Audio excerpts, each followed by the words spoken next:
Three Corners is just your average small town, standing on the banks of a flood-prone river with a large pub anchoring the village at a once famous three-way intersection.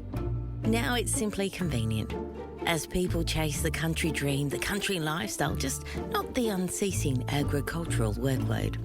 Population 2,000-ish. But like all small towns, scratch the surface and you'll be surprised at what you find underneath.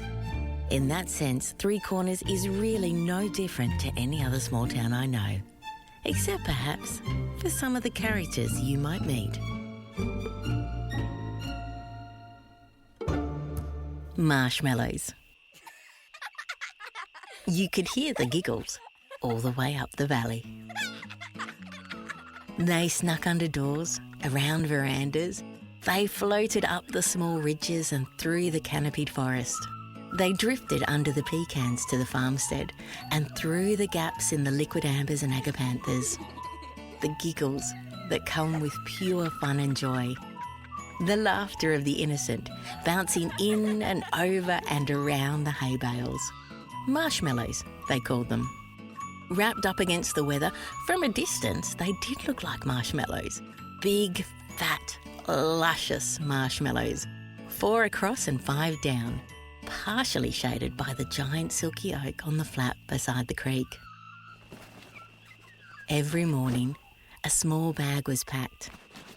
2 water bottles, mosquito repellent, sunscreen, 2 Scotch finger biscuits, and today, treat of all treats, 2 pieces of Grandma's famous chocolate slice.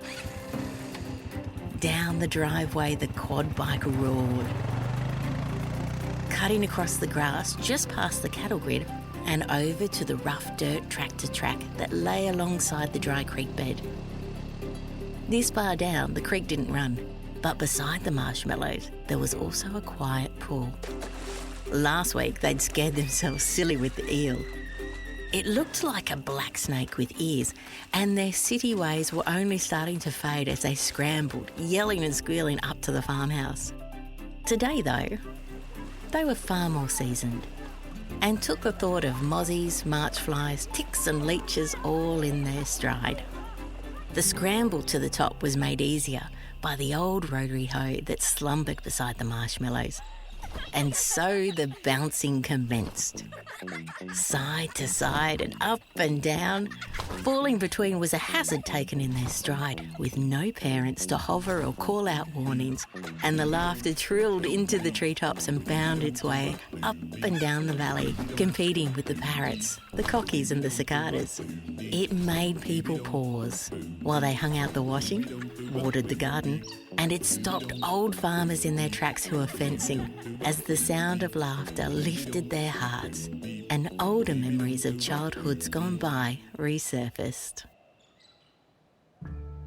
Today's episode of Three Corners was produced by our maestro, Posty, and featured the spelt-like tones of Isaac and Ruby and Jack. For more stories, go to hittheroadjack.com.au or subscribe to the Three Corners podcast.